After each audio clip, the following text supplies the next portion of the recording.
역사는 아무래도 인류의 오답노트 같은 거니까 그분들이 있기에 지금까지 살 수 있지 않았나라는 평화로운 삶을 사는 우리가 당연히 이제 지켜야 할 도리라고 생각하고 하지요. 만일에 내가 같은 20대라면요. 그거 잘 통하죠, 그거는.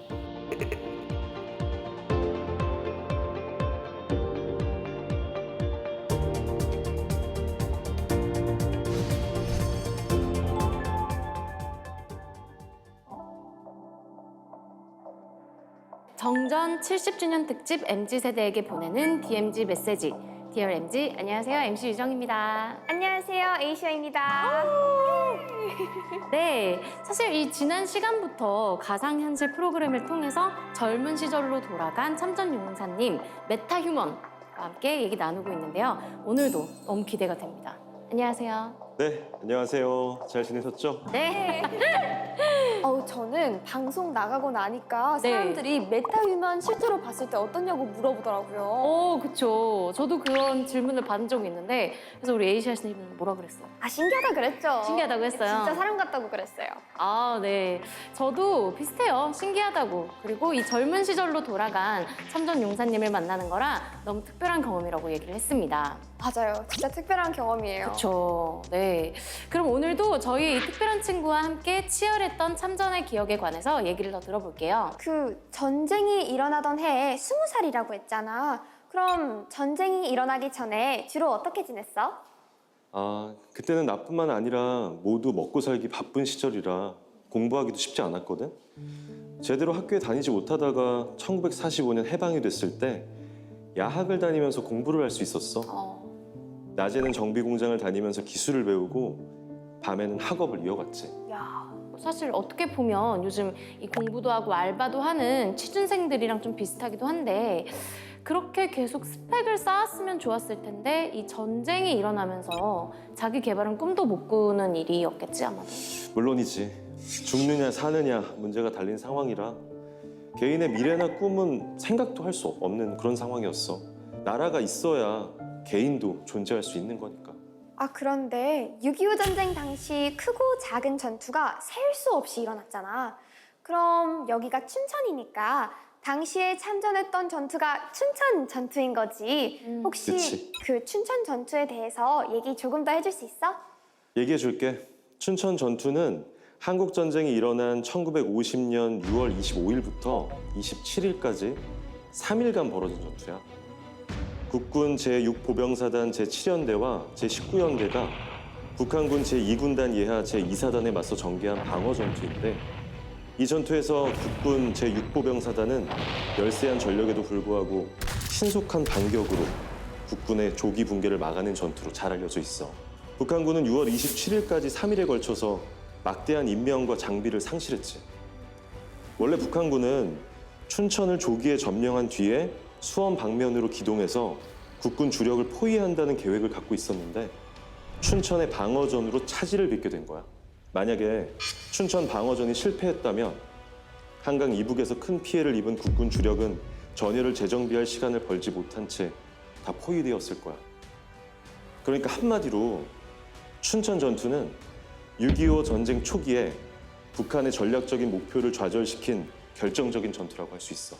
맞아. 원래 6.25 전쟁 당시 일어났던 춘천 전투는 하루 만에 빨리 포섭을 당해야 했는데 우리 국군의 힘으로 3일 동안이나 지연이 됐던 거지. 그냥 북한 측에서는 유엔군이나 미국이 들어오기 전에 빨리 전쟁을 끝내려고 했거든. 맞아. 어떻게 알았어? 뭘 좀 아네?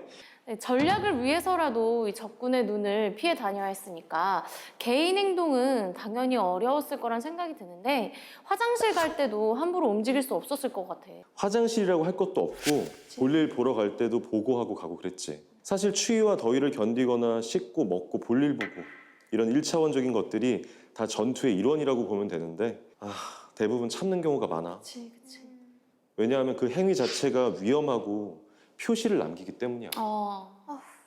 우리가 너무나도 당연하게 생각했던 것들인데 그걸 참아야 했다니 진짜 고통스러웠을 것 같아. 엄청난 고통이지. 적군의 눈에 띄지 않기 위해서 깜깜한 야간에 움직이는 경우도 상당히 많았어. 불빛 한 점 없는 숲속에서 야간 행군도 진짜 많이 했거든.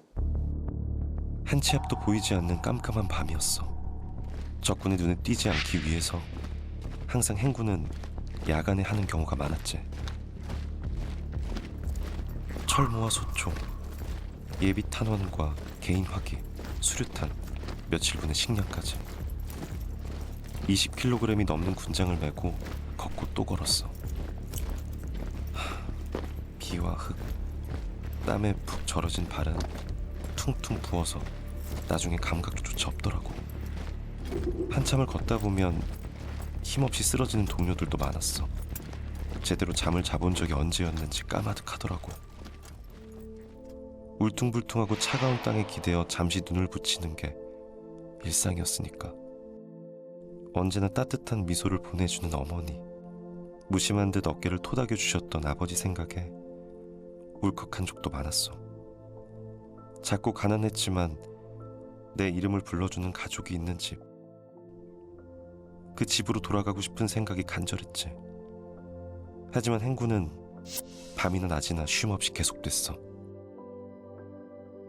그리고 내 인생 처음으로 총을 만져보게 됐는데 아직도 그 느낌이 잊혀지지가 않아. 처음으로 만져본 총은 M1 소총이었는데 내 몸의 절반이 넘을 정도로 크고 무겁고 차가웠어. 이 차갑고 단단한 쇳덩이 안에 실탄이 들어있다니. 나는 과연 이 총구를 적에게 겨눌 수 있을까? 너무 무섭고 두렵다. 사실 이 총이라는 것도 처음 만져본 거잖아. 어린 나이에 좀 감당하기 버거웠을 것 같은데 어땠어? 그 쇳덩이에 실탄이 들어있다는 게 솔직히 너무 비현실적인 느낌이 들었어. 그래서 너무 솔직히 무섭기도 했는데 이걸로 우리나라를 지켜야겠다는 그 어떤 책임감도 들더라고. 기분이 좀 묘했어. 바로 옆에 있는 사람도 잘 보이지 않는 어두운 숲인데다가 길이 미끄러워서 계속 넘어지기도 했어. 그러다가 주변을 더듬더듬 붙잡을 걸 찾아서 겨우겨우 전진해 나갔지. 문제는 해가 뜨고 나서였어. 다음날 아침에 돌아보니 내가 걸어온 길에 중공군 송장들이 무더기로 쌓여 있더라고. 처참한 광경이었지. 내가 붙잡고 의지해온 것이 적군의 송장이었다고 생각하니까 머리카락이 쭈뼛 서고 등줄기에 땀이 흘러내렸어. 한동안 그 자리에서 움직일 수가 없었지. 야, 이병, 괜찮냐? 자꾸 곱씹어서 생각하지 마. 전쟁터에선 정신 똑바로 차려야 해. 안 그러면 네가 죽는 거야. 죽느냐 사느냐 그것만 생각해. 알겠나? 알겠냐고? 예! 명심하겠습니다! 그날부로 나는 생각했어. 아니, 생각을 지웠다고 하는 게 더 맞겠네. 나는 이제 죽음이 두렵지 않다. 이제 남은 건 오로지 조국 수호. 너무 깜짝 놀랐는데 이 죽은 송장을 붙잡고 행군했다는 사실이 그때 굉장히 많이 놀라고 좀 힘들었을 것 같아. 어땠어? 너무 놀라서 그때 말문이 막히더라고. 이게 꿈인지 현실인지 솔직히 혼란스러웠어. 내가 죽지 않기 위해서 그 애써 부여잡은 게 송장이라고 생각하니까 전쟁은 다시 생각해도 정말 끔찍한 일이야. 맞아. 예전에 한 참전용사님을 만나서 이야기를 들은 적이 있었는데 전쟁 중에는 다쳐도 아픈 걸 모르고 죽은 송장을 봐도 슬퍼할 틈이 없다고 하더라고. 아마 정신없이 전투가 벌어지니까 그런 거겠지? 맞아. 이 아플 틈이 없는 거지. 근데도 불구하고 참전 용사님들께서는 이런 말씀을 많이 하시잖아. 참전을 후회하지 않는다. 그리고 다시 돌아가도 똑같이 나라를 위해 싸울 것이다. 어때? 정말 그런 생각을 좀 가지고 있어? 그럼 물론이지. 그때 우리가 참전을 회피하거나 도망갔으면 전쟁은 없었겠지. 하지만 지금의 대한민국도 없을 거야. 나는 다시 돌아가도 참전할 거야. 후회는 없어. 이 조국 수호 앞에서 죽음이 두렵지 않다는 말에 정말 절로 감사하고 또 죄송한 마음이 드는데 이 나라를 지키는 일에 하나밖에 없는 목숨을 내놓는다는 게 정말 정말 쉽지 않은 일이잖아. 특히 이 전쟁과는 거리가 좀 먼 우리 젊은 세대들한테는 뭐랄까 솔직히 조금 공감하기가 좀 힘든 것 같은 건 사실이야. 맞아요. 저도 그래요. 우리한테는 전쟁이라는 게 역사책에서 배우는 내용이라서 그런 것 같기도 하고 막상 내가 그런 상황이 됐을 때 하나밖에 없는 목숨을 내놓을 수 있을까? 라는 생각을 하면 쉽게 대답하기 어려워요. 그쵸. 그렇긴 하지. 그때 그랬다고 해서 요즘 세대들에게 똑같이 강요할 수는 없어. 시대 상황이라는 게 있잖아. 그때는 그래야 하는 시대적 상황이 있고 오늘날에는 젊은 세대들에게 주어진 시대적 상황이 있고 서로 다른 상황이지만 서로를 이해하고 조금 공감해 주기만 한다면 그걸로 충분하지 않을까? 이렇게 서로 솔직하게 얘기를 하니까 너무 좋은데 사실 참전용사 어르신들이나 젊은 세대들 모두 서로 소통하는 걸 좀 어렵게 받아들이시잖아. 그래서 실제로 소통할 일이 크게 없기도 하고 근데 이렇게 같은 세대가 되어서 서로 대화를 나누니까 이해의 폭도 좀 넓어지고 공감하게 되는 부분들도 많아져서 정말 좋은 것 같아. 맞아. 근데 나는 전투 당시의 얘기를 조금 더 듣고 싶어. 위험한 순간도 많았겠지? 그럼 셀 수도 없이 진짜 많았지. 북한군은 어떻게 해서든 소양강을 건너려고 온갖 공격을 다 쏟아부었어. 하지만 우리 군이 봉이산 호랑바위 밑에 50mm 기관포를 설치한 진지가 있어서 소양강 다리 300m에 들어오면 그 기관총 사격에 모두 쓰러지곤 했지. 북한군이 탱크를 앞세우고 다리에 진입하려 했지만 번번이 실패할 수밖에 없었어. 그러자 북한군은 강변에 탱크를 세워놓고 작전을 받고 포를 쏘기 시작했어. 봉이산을 겨냥해 포사격을 했는데 포탄이 쏟아져 내리는 정도가 상상 초월이었어. 땅이 흔들리고 파편이 여기저기에 튀어서 그야말로 지옥이 따로 없었지. 모두 다 모였나? 돌격전은 수류탄 투척 후 과감하게 공격하고 어머조는 강력한 화력으로 돌격전을 엄호한다. 우리는 반드시 적 탱크를 파괴한다. 모두 알았나? 네, 알겠습니다. 각자 위치로.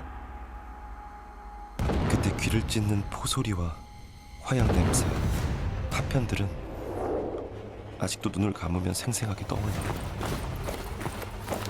너무 괴로운 일이지. 조금 전까지만 해도 멀쩡히 살아서 얘기를 나누던 동료가 내 눈앞에서 총을 맞아 정신을 잃었고 소나기처럼 퍼부는 총탄에 맞아 팔다리를 잃은 동료들의 절규와 함성이 끊이질 않았어. 난 너무 놀라고 정신이 없어. 눈물조차 나오지 않더라고. 이병! 정신 차려! 우리 살아 돌아갈 수 있다고! 꼭 집으로 돌아가십시오. 무슨 소리야? 같이 가야지! 정신 차려! 정신 차려 제발! 전쟁에서 가장 고통스러운 일이 동료의 죽음을 목격하는 일이라고 하더라고. 많이 고통스러웠을 것 같아. 그렇지. 근데 그 당시에는 너무 정신이 없어서 눈물도 안 나왔어. 지금도 가끔 악몽을 꿀 때가 있어. 나뿐만 아니라 수많은 참전 용사들이 전쟁통에 동료와 가족을 잃었는데 그 슬픔은 어떤 말로도 표현하기 어려워. 특히 부상을 입은 동료들의 경우에는 적절한 때에 치료를 받아야 되는데 그렇지 못해서 많이 치료를 못하는 경우가 대부분이었거든. 어떨 때는 나 혼자 살아남았다는 사실에 죄책감이 많이 들기도 해. 맞아. 나랑 정말 친한 미국 참전용사 찰스 웨버 할아버지도 전쟁이 일어난 후에도 계속해서 악몽을 꾸셨어. 전쟁 후 PTSD, 외상 후 PTSD를 겪으셔서. 근데 한국에 방문하고 나니까 그래도 조금 괜찮아지셨다고 하더라고. 그때 당시에는 너무나 참혹한 현장이었기 때문에 여러 마음이 들 수도 있지만 그래도 죄책감은 안 느꼈으면 좋겠어. 그분들이 마음 편히 쉴 수 있도록 우리가 모두 죄책감보다는 책임감을 갖는 거야. 와, 파이팅! 그렇게 말해줘서 고마워, 진짜. 요즘 MZ 세대들 진짜 솔직히 생각했던 것보다 더 똑소리 나는데? 너무 와, 똑소리 나 지금. 만났어. 너무 똑소리 나. 사실 동료들이 쓰러지는 모습을 보면서 마음이 많이 흔들렸을 것 같은데 버틸 수 있었던 원동력은 뭐였어? 아, 그건 생각보다 꽤 간단해. 내가 죽으면 싸울 사람이 한 명 줄어드는 거잖아. 살아남기 위해서 끝까지 버틴 거지. 죽느냐 사느냐 그것만 생각하고 달려간 거야. 특별할 건 없었어. 그렇게 전쟁은 계속됐어. 총탄전은 잠시 멈추기도 했지만 전쟁의 상처만큼 갈수록 더 또렷해졌지. 며칠 뒤부터는 북한군 전사자를 강에서 건져내는 작업을 시작했어. 얼마나 사상자가 많았는지 이 작업은 3일간 꼬박 이어졌지. 체력은 바닥난 지 오래였고 정신적으로도 아주 고통스러운 작업이었어. 제대로 잠을 잘 수 없었고 밥도 넘어가지 않았으니까. 도저히 제정신으로 지낼 수 없는 날들이 계속됐어. 전투에 참전하는 것도 버거웠을 텐데 강물에서 시체를 건져내는 작업은 정말 끔찍하다. 왜 그 작업을 해야 했던 거야? 너무 많으니까. 너무 많으니까. 아, 너무 충격적인 말이긴 한데 이게 팩트야. 하루에도 사상자들이 수도 없이 발생하던 전쟁 중이니까 어쩔 수 없는 일이긴 하지. 군인들은 20kg이 넘는 군장과 무기를 가지고 다니잖아. 그래서 시신이 물 위로 떠오르지도 않았어. 그래서 보트와 거룻배를 타고 나가서 계속 건져 올리고 근처에 잘 묻어두었지. 어떤 분은 지금도 그날이 되면 그 현장에 가서 술을 한 잔 부어놓고 영혼이라도 편히 잘 살라고 기원한다고 하더라고. 70년이 지난 지금까지도 그렇게 하는 건 잊혀지지 않는 무거운 마음 때문일 것 같은데 전쟁이라는 특수한 상황이긴 했지만 죽음을 받아들이기엔 사실 모두 다 어렸던 것 같아, 너무. 내가 세계 각국의 참전용사들을 만나보니까 다 공통적인 특징이 있더라고. 세월이 70년이나 훌쩍 지났는데도 그날을 어제 일처럼 생생히 기억하고 계신 거야. 나랑 친한 최병수 카투샤 참전용사님은 옆에 죽었던 전우의 군번까지 다 기억하실 정도로. 혹시 너도 아직도 기억에 남는 일 있어? 솔직히 기억하고 싶지 않은 것도 있지만 날짜, 장소, 심지어 그날의 날씨까지 생생하게 기억나. 어쩔 땐 기억하고 싶지 않은 것도 너무 뚜렷하게 기억이 나서 많이 힘들 때도 있어. 그런데 요즘은 참전 용사들도 점점 세상을 떠나고 나도 점점 나이가 드니까 의무감 같은 게 들더라고. 그래서 기억이 날 때 틈틈이 노트에다가 기록하기도 해. 아무래도 역사의 한 부분이니까 작은 부분이라도 후세에 기록을 남겨놔야겠다 싶은 거라는 생각이 드는데 우리로서는 사실 너무 감사한 일이고 앞으로도 계속 기록을 좀 남겨줬으면 좋겠어. 노력해 볼게. 지금까지도 가장 기억에 남는 일이 하나 있어. 전투를 마치고 주둔지로 복귀할 때였는데 그때 우리나라가 먹고 살기 힘든 때라고 했잖아. 군화도 아니고 통일화라는 신발을 신었는데 지금으로 치면 캔버스화랑 그거랑 똑같은 거야.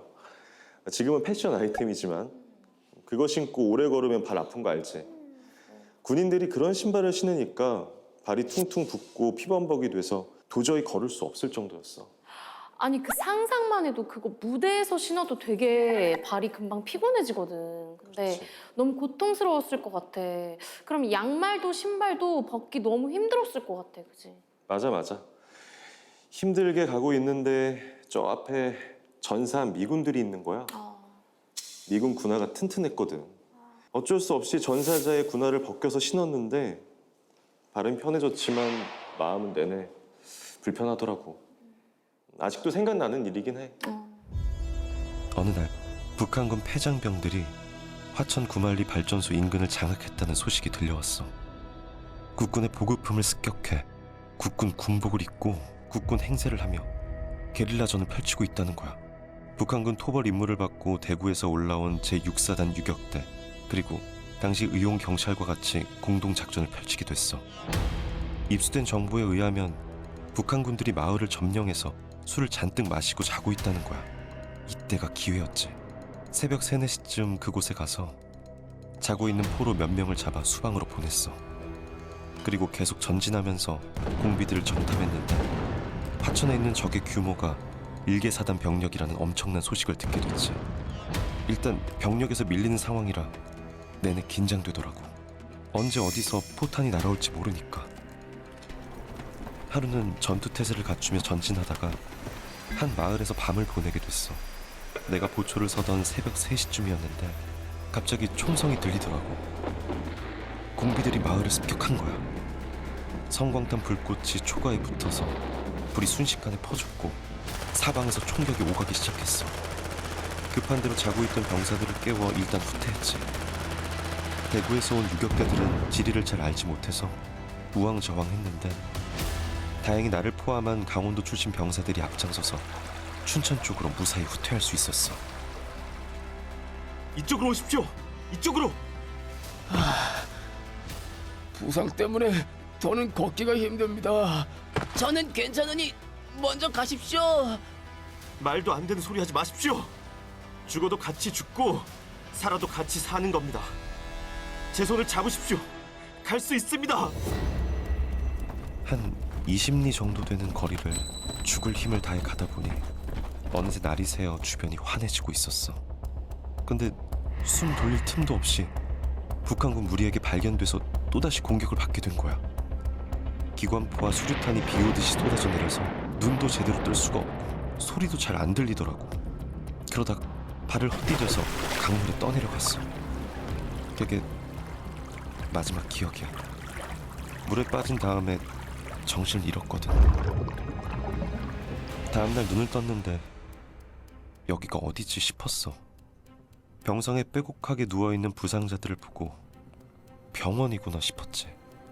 일어나고 싶었는데 내 마음대로 되지 않았어. 조금만 움직여도 온몸이 아프더라고.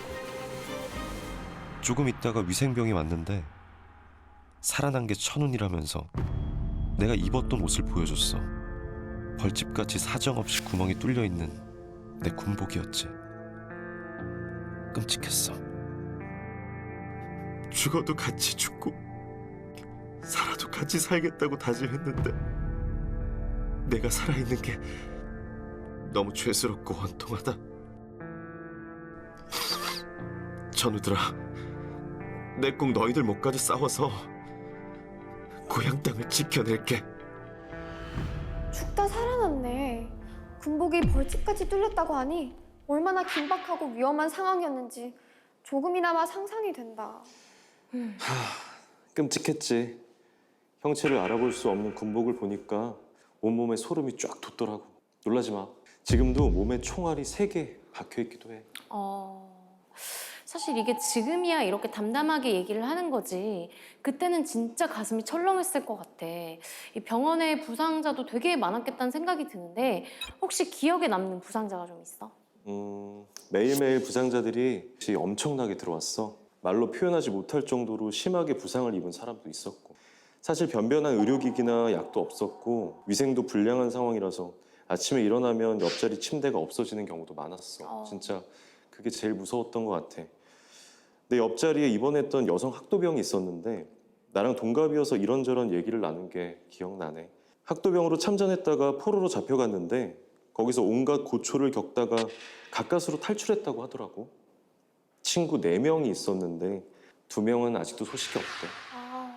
근데 여자 학도병? 참전용사라고 하면 남자들이 주로 참전한 걸로 알고 있는데 여자들도 꽤 많았나 봐. 그럼 내가 학도병으로 참전하게 됐을 때 지금 춘천 고등학교 운동장으로 모였었거든.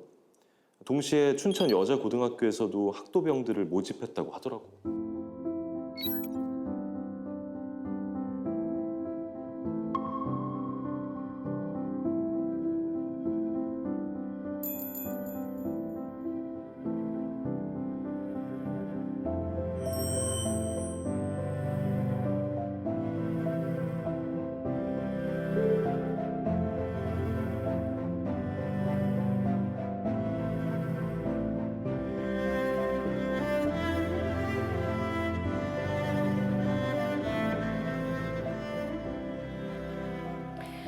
금방 끝날 줄 알았던 전쟁이 무려 3년하고도 1개월이나 지속됐어. 항상 총소리나 대포 소리가 들리니까 이 전쟁의 참혹함에는 무뎌질 수는 없었겠지만 너무 오래되다 보니까 가끔은 이 전쟁 중이라는 사실을 좀 잊었을 것 같아. 너무나 지독한 일상이었어. 많이 힘들었지. 근데 참전용사님 모두가 꿈 많은 청춘이었잖아요. 저도 하고 싶은 것도 많고 되고 싶은 것도 너무 많거든요.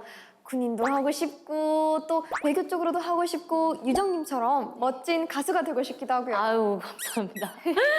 저도 이 사실 본업은 가수지만 계속 다른 분야에도 좀 도전하고 싶은 꿈들도 있거든요. 근데 뭐 제가 생각했을 때 젊음이라는 건 좀 그런 것 같아요. 좀 두려워하지 않고 계속 실패를 두려워하지 않고 도전을 하고 뭔가 하고 싶은 것도 많고 이것저것 도전해 볼 수 있는 거. 네. 맞아요.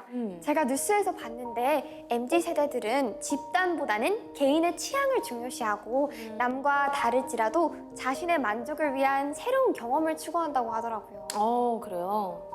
그쵸. 요즘 이 젊은 세대는 좀 자신의 취향을 내세우고 가치를 소비하는 세대니까 저는 좀 이해가 가는데 그치만 저희가 이렇게 취향을 또 찾아갈 수 있는 것도 다 그냥 얻어진 게 아니라는 거 항상 잊지 않아야겠습니다. 맞아요. 치열했던 과거가 있었기 때문에 평화로운 오늘이 있는 거죠. 그렇죠. 참전용사님들의 고귀한 희생이 있었기 때문에 오늘 저희가 이렇게 마음껏 꿈꿀 수 있고 자유로울 수 있다는 것 다시 한번 깊이 깨닫습니다.